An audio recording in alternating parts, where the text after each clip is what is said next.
Already pointed out by the presenter Richard Pankhurst, we have an association which works toward during 1960s, during the war that we had with the British. So my question here is that, do you have such kind of associations that we have, just like that we have, which works toward this, bringing this kind of heritage towards Africa? As we said, we have Afromed, which works toward this end, and I think it succeeded to some extent in bringing some kinds of heritage, if not manuscripts, some related heritage to be to came back to Ethiopia. So my question is, do you have such kind of experience of organizing an association which works toward this, bringing this looted or taken heritage towards Africa? This is a question. And my remark is concerning the Christian Arabic manuscripts. Actually, it was, I mean, some points were made. What I want to add is that, I mean, for some of us, it would be, I mean, somewhat odd to hear that Arabic Christian manuscripts in Ethiopia. But the reason is that our churches, especially the Ethiopian Orthodox Church, was under the Egyptian Coptic Church. It is around in 1950s, if I'm not mistaken, some 40 or 50 years back, that our churches got their, I don't know, liberty or their independency, so that they became free from these Egyptian churches. So during these periods, while our churches were under the Egyptian churches, not only religious men were used to come to Ethiopia, but also with their Arabic manuscripts, with their own Arabic Christian manuscripts. Then they brought these manuscripts to Ethiopia, then they translated it into different language of Ethiopia, especially into Ge'ez. So this is the reason for the existence of Arabic Christian manuscripts in Ethiopia.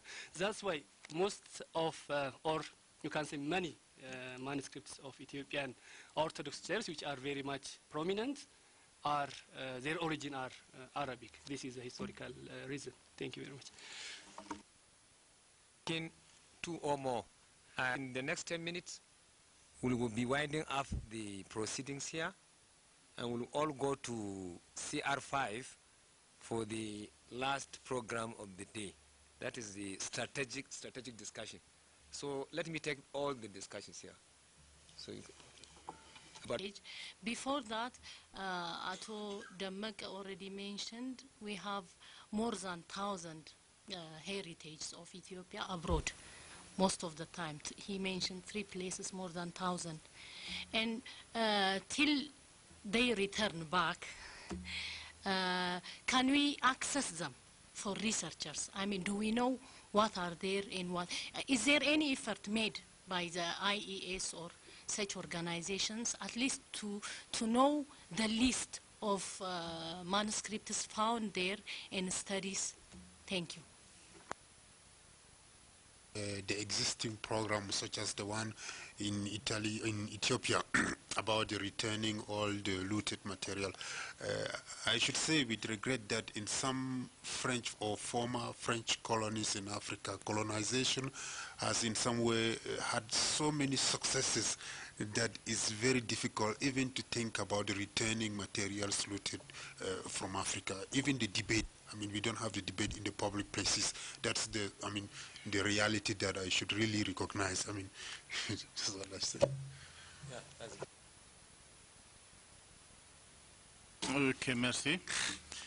Bon, moi je vais finir la question manuscrit arabe chrétien parce que j'ai entendu ça, peut-être je n'ai pas bien compris la traduction. Donc quand j'ai entendu manuscrit arabe et chrétien, je pense que c'est de manuscrits écrits en arabe et manuscrits écrits en chrétien. C'est ce qui m'a travaillé, c'est pour ça que j'ai posé la question. Sinon, je n'ai jamais entendu ça en réalité. Je n'ai jamais entendu ça. Je sais qu'il y a des manuscrits qui parlent sur le christianisme et d'autres qui parlent sur d'autres religions. Il ne s'agit pas de ça. Moi, j'ai écouté ça seulement, je voudrais comprendre. Sinon, je n'ai jamais entendu ça en réalité. Donc, on finit ça. Donc, ce qui concerne nos manuscrits pieds, en Europe par exemple, vraiment, ça, c'est quelque chose qui est très difficile. Parce que nous, jusqu'à présent, on n'a pas une association comme ça. Mais notre gouvernement même a fait beaucoup d'efforts pour ramener les manuscrits, nos manuscrits qui est en Europe, précisément en France, à Paris. On a beaucoup de manuscrits là-bas. L'ancien président malien Alpha Oumar Konaré, en 1982, il était ministre de la Culture malien. Il a fait beaucoup d'efforts pour amener les manuscrits maliens qui est en France. Il a trouvé 45 manuscrits avec une fille de Archinar. Peut-être que vous connaissez l'Archinar. Sa fille, ou bien sa petite fille, il a pu avoir 45 manuscrits avec elle, originaux. Mais il a payé 27 millions de francs maliens à l'époque pour amener ça au Mali. Ils sont là-bas. Mais il y avait la bibliothèque entière d'un grand cheikh qu'il s'appelle Cheikh Al-Hajj Omar Tal, qui est jusqu'à présent à la Bibliothèque nationale de Paris. C'est conservé là-bas, ils ont refusé de donner. Mais seulement on a pu avoir, toujours avec Alpha Oumar Konaré, une copie microfilmage. Donc c'est quelque chose qui est très difficile, mais vraiment, je pense qu'il faut continuer à faire des efforts. On est avec vous. Merci. Whatever the barriers are, we are dealing now with concerned public institutions who are responsible for their collections. And so I don't see any, we'll sort out the policy issues later on. Now we have to run against time to preserve the knowledge. That is, it has to be taken that way.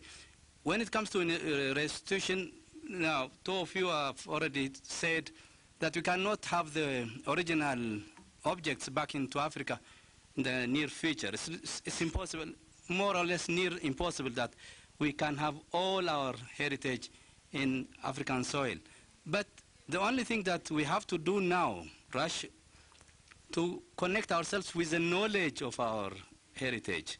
That is the connection that we have to work on, because the West are now saying this universal culture, universal heritage, and they are not willing easily to give us back our resources. But our kids, ourselves, for that matter, are disconnected with our heritage. Now technology could help us at least to claim whatever form of it. 3Ds now online, we can utilize 3Ds and digital aspect of it. If we now negotiate with the West to get the knowledge first and then the object later on. Well, at least my idea is to have ongoing exhibitions all over Africa of our past. That might help us, you know, to connect with our past and have a sort of balanced, organic, holistic personalities. That should be our move, rather than just now cry on having the old heritage, which they claim also as part of their heritage, which is dicey areas that you cannot solve it overnight. So my proposal is to have two layers. First, have the knowledge, and then the heritage later on. Thank you. The lady, and then we close. Okay. I think I just wanted to comment on returning of the heritage. I was working in FAO, and one of the things before I left, there was this big obelisk which was standing there, and it was returned. So maybe one of the things that we need to do is, what are the lessons learned that we can get from our Ethiopian colleagues? How did they go about to ensure that that obelisk was returned? Maybe we can also learn from if they can document what are the processes, because I'm sure it was a legal process that was involving government of Ethiopian, government of Italy, but eventually that obelisk was returned back, and I think it's somewhere here. So, I mean, that was a win. Another point I wanted to make is that we've been talking about digitization. I work in the library. I'm the officer in charge of the UNECA library. And one of the things that I wanted to mention is that the comments that were made that there is that issue of people believing that once it is digitized, then the knowledge is available on the internet and available everywhere. But in today's world and in today's technologies, there are a lot of means the technologies have made it possible that you are able to digitize a document, create what we call metadata, that is information about that document, and actually also have it in a repository which also avails it on the internet. And that does not necessarily mean that that object is going to be available, that that digital file is going to be available, because within the systems you have what we call restrictions. So you can actually go back and ensure that people can know about this heritage through what we call metadata by describing it, who wrote it, where is it found, what year was it made. The digital object resides still in your, wherever the monasteries are, and then people can pay. You can copyright it. People can pay to access that, because if it's valuable knowledge, then people can pay to access it. All these technologies are available today. So we should not fear to digitize. We should not fear to say that, okay, how will our people can abuse our heritage on the internet. It's the question of choosing the right technologies to make sure that we actually share the heritage and the knowledge. Thank you. Thank you very much, Ovid. I think in the session, yeah, because all what you have discussed is going to be narrowed down to what are the recommendations. What steps do we think are we going to take so that we create our own African network? I think that was the suggestion made by Professor Habib. You know, he said he has 4 objectives now. I think the first is to provide services, this information. So most of the things we are discussing, I think we better go to CR5, articulate them in form of strategic vision as far as preservation, digitization of Arabic manuscripts is concerned. Just to say one thing, in respect to recovering back looted treasures in Africa, I think this has been an ongoing process for quite a long time. The only problem I know is that it's more bilateral than multilateral action. That's just the issue. Most countries have their own national. I know Nigeria, I was a part of the National Museum. This is articulated by the Ministry of Culture and is being operationalized by the National Commissions for Museums and Monuments. And I think the question being raised now, I think is very important. Perhaps we should also find a way of making the other stakeholders as key participants in the implementation, and also to upgrade the concern from bilateral to multilateral, so it becomes an African policy rather than individual countries, because a lot of it depends on the bilateral agreement you have, Mali and France, Nigeria and Britain, or Nigeria, and you can get very little. But when there is a concerted continental effort, perhaps we'll get much, and I'm sure we'll. And I think the issue is not just sharing it's the issue of being in custody of your own heritage. I think that's the critical issue. We can share even when they are in UK, we can share even when they are Paris, but we want to be in the custody of our cultural resources. And I think that is a big issue for the world to recognize. Thank you very much for being here. So let's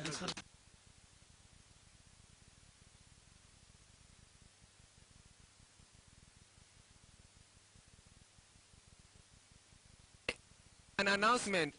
There's going to be a dinner in Lucy restaurant. There will be a bus available in the hotel to take participants. Lucy restaurant. All participants.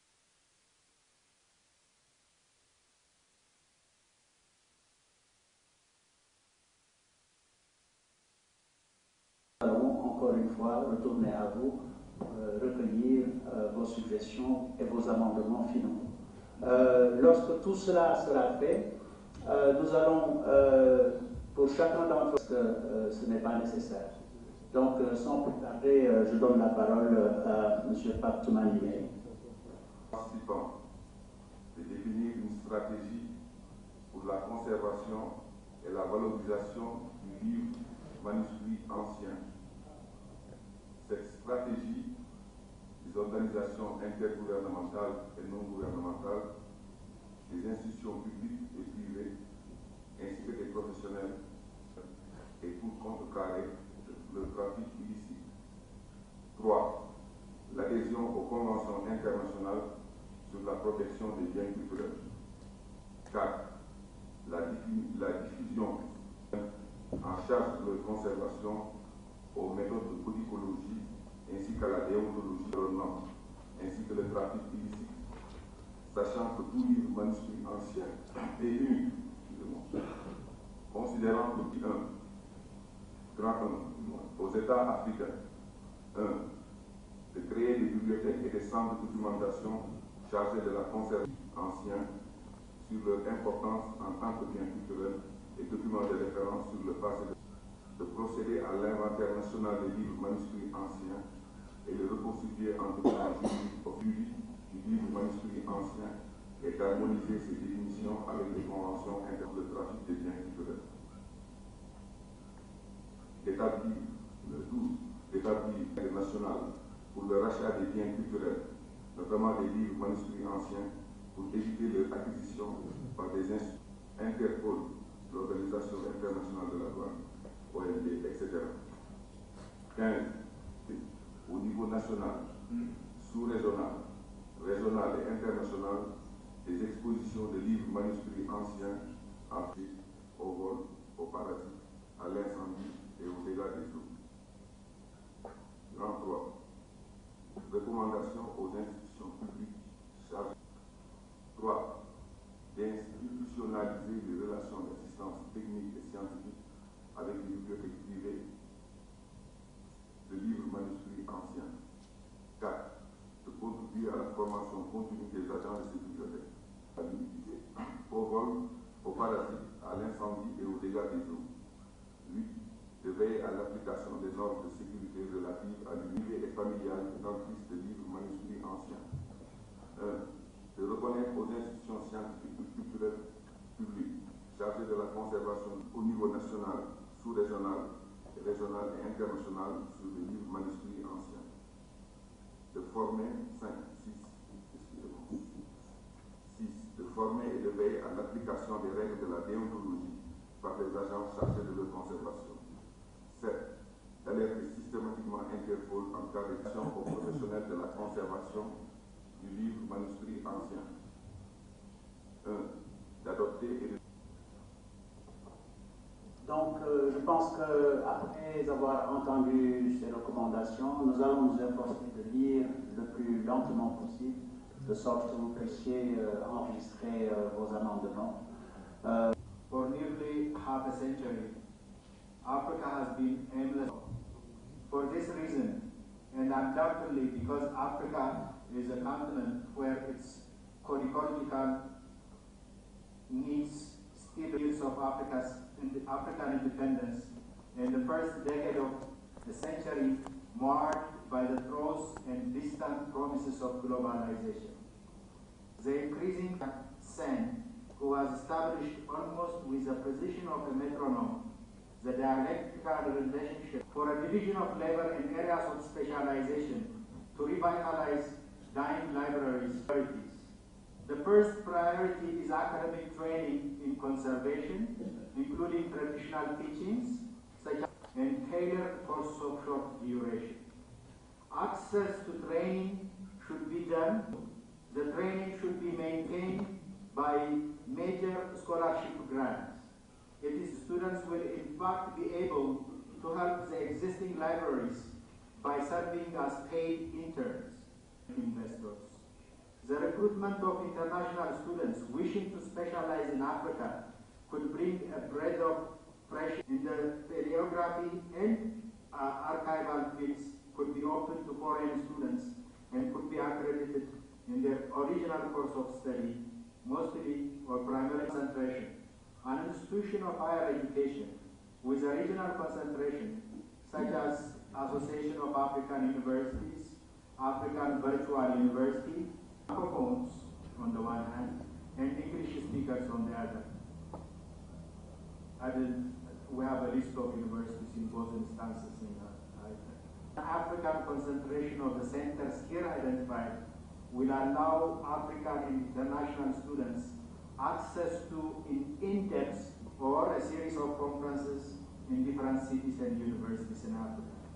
Continuing education must be designed according to the needs of private libraries, which are people wanting to enrich their historical, cultural, is in their historical and cultural knowledge, whether beginners or books, and in ancient photography.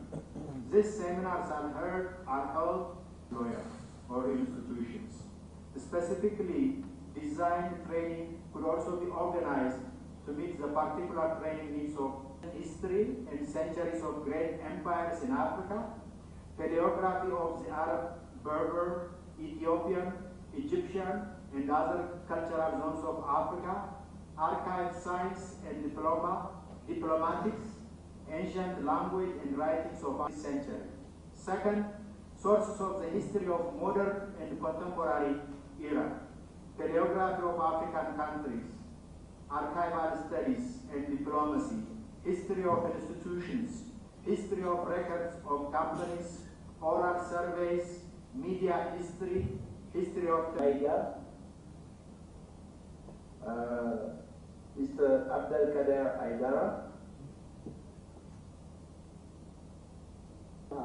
Nigeria should be identified by name, because this center has actually been very active just 2 months ago.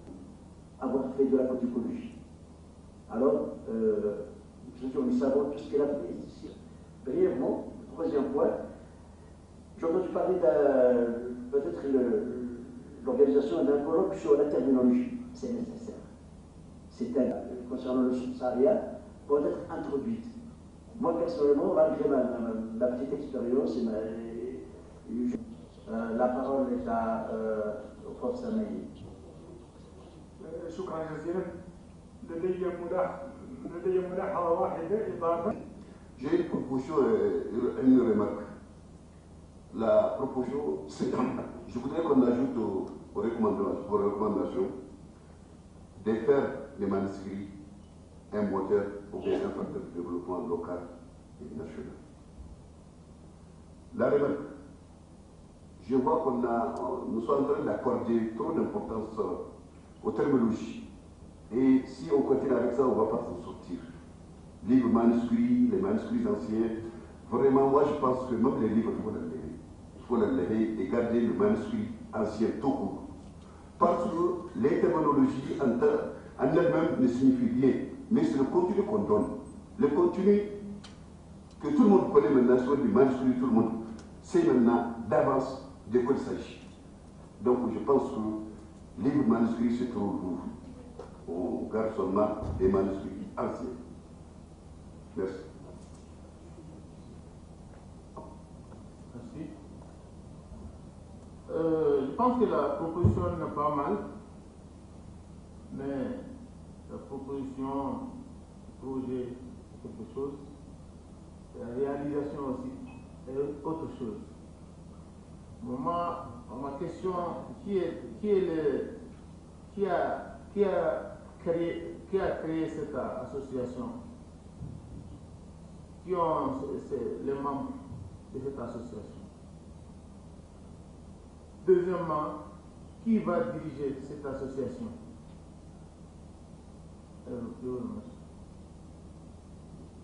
Adhérer, n'est-ce pas, à cette initiative naissante.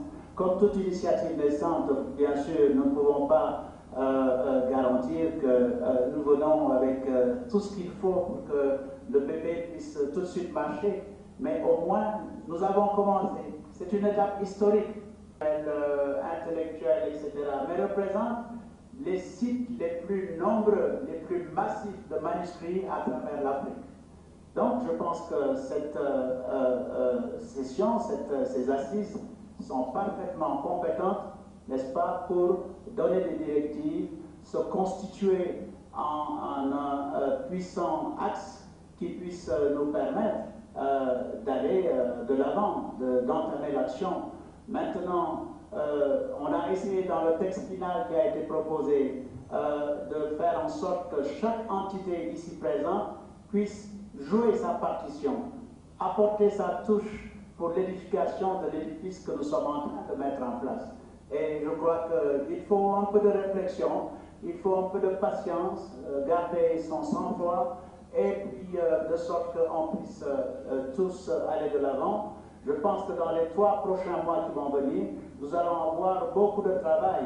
Il va falloir que nous nous partagions, par exemple, les voyages, hein, parce que ce ne serait pas normal qu'il n'y ait qu'une seule institution qui fasse tous ces voyages. Notre remarque sur le rapport lu par le professeur Bekri.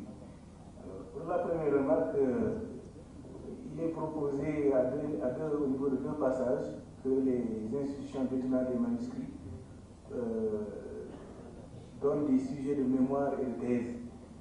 Je propose qu'on ajoute en collaboration avec les enseignants des universités. Et l'autre remarque, c'est j'ai entendu l'expression common era. Alors je ne sais pas si tout le monde se retrouve dans cette expression dans cette salle. Si tel n'est pas le cas, il faudrait peut-être trouver une autre formulation. Voilà, je vous remercie. Excusez-moi, professeur Lam. Dans le rapport lu par le professeur Bekiri, il est question de common era.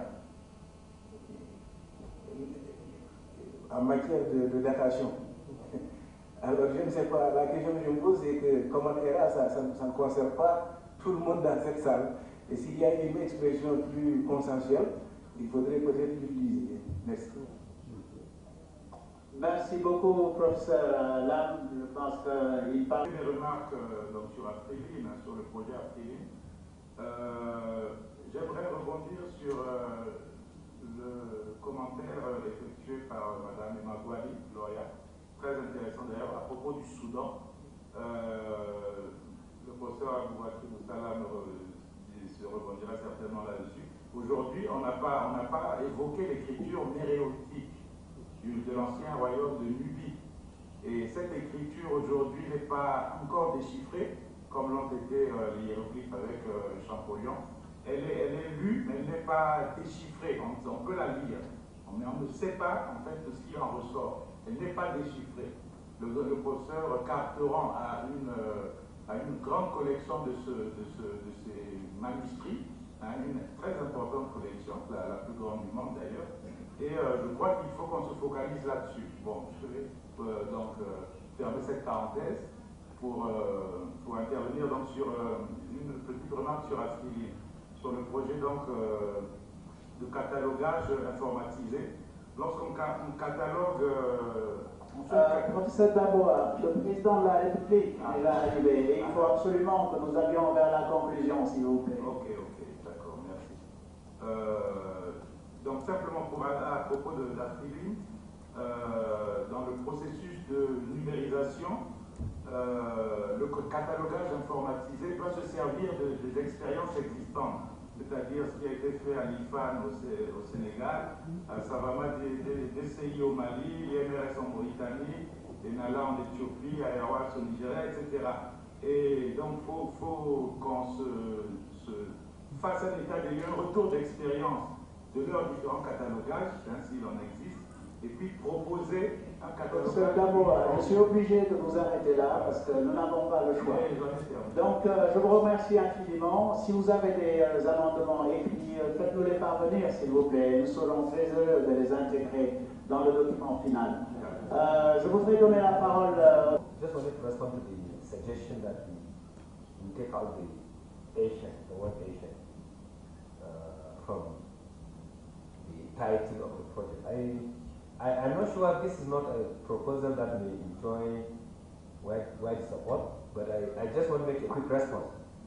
If we do that, the danger is that we simply take away the seriousness, the substance, and the direction of the project. Because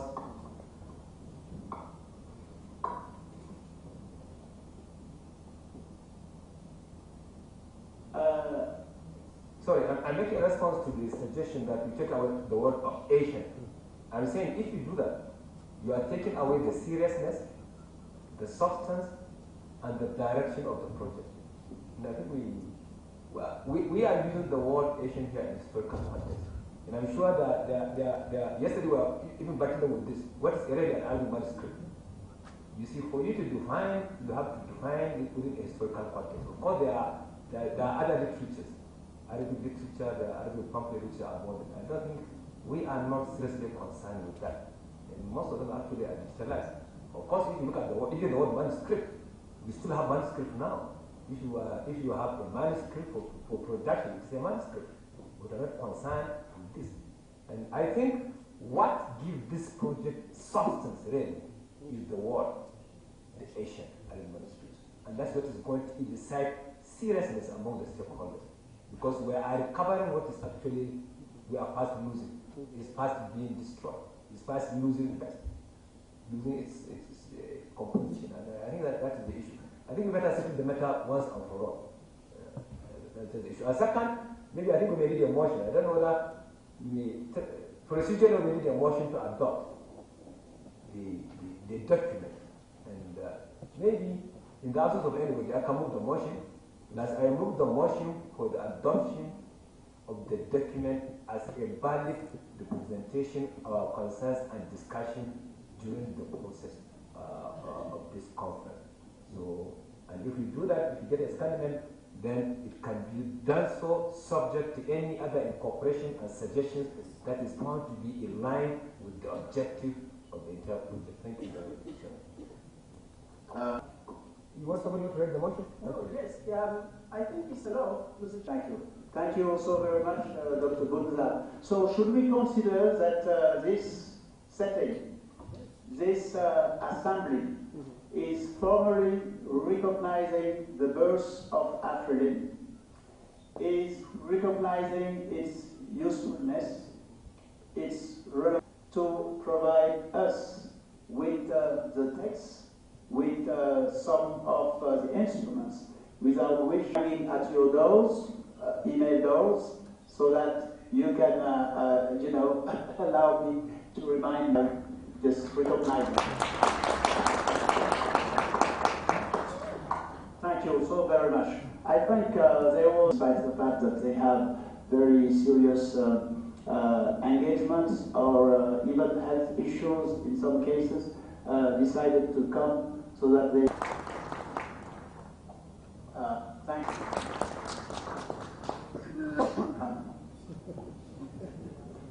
Participation in this historic event.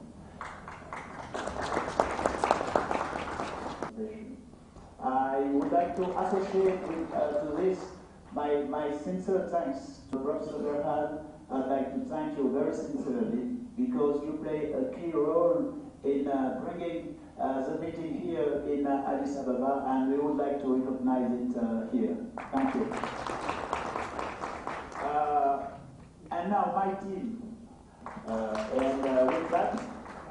With that, I think we are going to close now. Thank you to all of you. Thank you to the institutions. Thank you to each one of you. And I can assure you that I forgot to mention, of course, my director of the handing over of certificates. Representative of His Holiness Abuna Paulos, first. Representative of Ms. Suzanne Mubarak, First Lady of Egypt. Representative of His Excellency Mr. Thabo Mbeki. Representative of Son Excellence Ms. Alpha Omar Konare. Professor Theophile Obenga. Professor Boubacar Berry, Professor of History. Son Excellence Mr. Amadou Mukhtar Mbos, Representative. The Royal Library, Kingdom of Morocco. Professor Richard and Rita Pankhurst. The Ethiopian Orthodox Tewahedo Church. The Ethiopian Islamic Affairs Supreme Council. Ethiopian National Archives and Library Agency. Institute of Ethiopian Studies, Addis Ababa University. Authority for Research and Conservation of Cultural Heritage. Institute Ahmed Baba of Islamic Studies and Research, Timbuktu, Mali. Ariwa House, Center for Historical Documentation and Research. Ahmadu Bello, University of Zaria, Kudana, Nigeria. Mauritanian Institute of Scientific Research. Department of Arabic and Ajami, University of Mumuni, Niamey, Niger. Protection and promotion of manuscripts in defense of the Islamic culture, Savamansi. The Palace Museum of Bamoun Royalty, Fumban, Cameroon. The Library of Imam Isayuti, Timbuktu, Mali. ISESCO, if I'm not mistaken. Abu Bakri Musa Lam, Muhammad Said Ould Hamodi, Aid Transparency, Dakar. Thank you.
Gurmawala Georgis, President of the Federal Democratic Republic of Ethiopia, welcome to this closing ceremony and invite His Excellency the President to hand over certificates and make an official closing of this conference. Thank you, Your Excellency.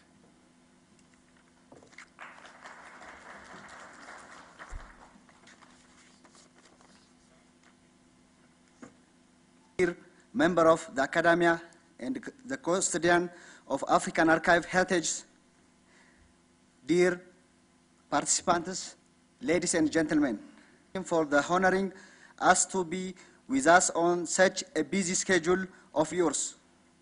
The Ethiopian people are very much good rest among other things. Allow me to once again thank you all.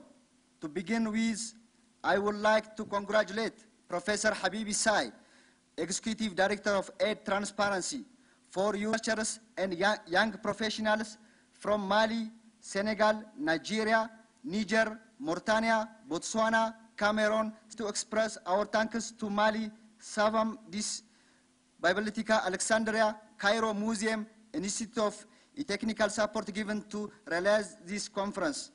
We also greatly appreciate the usual courtesies, professional and endless academic success, promotion and defense of Ethiopian heritage. I conclusion, I would like to mention I am honored and privileged to invite His Excellency President Girma Walda Giorgis to hand over certificate.